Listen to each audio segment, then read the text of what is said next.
ఆడవాళ్లకు ఇవి తప్పనిసరి. 1. స్నానం చేసే నీటిలో అప్పుడప్పుడు కాస్త రాళ్లుప్పు హాఫ్ స్పూన్ వేసుకుని స్నానం చేస్తే దిష్టిపోతుంది. 2. బయటకు వెళ్లే ముందు ఛాతీపైన చిన్న కాటుక కనపడకుండా పెట్టుకుంటే ఎదురు దిష్టి తగలదు. 3. అరికాలులో కాటుక కాని 1 డ్రాప్ కొబ్బరి నూనె కాని రాసుకుంటే మీ వెంట వెళ్లిన చోట నుండి నెగటివ్ పవర్ మీ వెంటరాదు. 4. తలస్నానం చేశాక వారానికి ఒకసారి అయినా తల వెంట్రుకలకు సాంబ్రాణి వేసుకోవాలి. ఆడవాళ్లపైన పడే చెడు దృష్టి అంతా వెంట్రుకలను అంటి ఉంటుంది, అది పోతుంది. 5. అష్టమి, అమావాస్య, ఆదివారం ఇలాంటి రోజుల్లో ఖచ్చితంగా దుర్గాస్తోత్రం చదవడం, దుర్గమ్మ గుడికి వెళ్లడం, భైరవుడిని తలుచుకుని నమస్కారం చేయడం మంచిది. 6.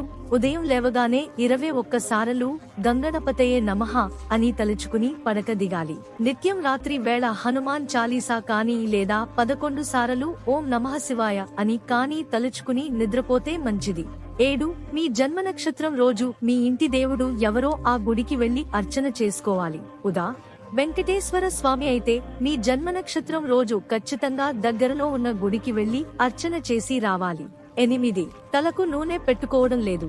చాలా మంది అలా డ్రైగా ఉంచకుండా కనీసం 1 చుక్క నూనెైనా రాసుకోవాలి. 9. ఇంటి విషయాలు గట్టిగా మాట్లాడకూడదు. కొత్తవారికి కష్టాలు చెప్పుకోకూడదు. పరిచయం లేనివారిని సహాయం అడగకూడదు. 10. పండగ రోజుల్లో, సెలవు దినాల్లో కనీసం శుక్రవారం రోజు అయినా పాదాలకు పసుపు పూసుకోవాలి. మంగళవారం రోజు మోహనికి పసుపు రాసుకుంటే చెడు దృష్టి పడదు. 11. కుటుంబ సభ్యులు దగ్గర ఏదీ దాపరికం చేయకూడదు. 12. అతి చనువు ఎప్పటికీ ప్రమాదమే. మొండి ధైర్యం మొదటికే మోసం. ఇవన్నీ పెద్దవాళ్ల కాలం నుండి వస్తున్న పద్ధతులు. 13. నిత్య దీపారాధన అలవాటు చేసుకోవాలి. అమంగళం పలకకూడదు. పొలాలు బీడు ప్రాంతంలో ఏదైనా దొరికిన వస్తువులు తెచ్చి దాచకూడదు.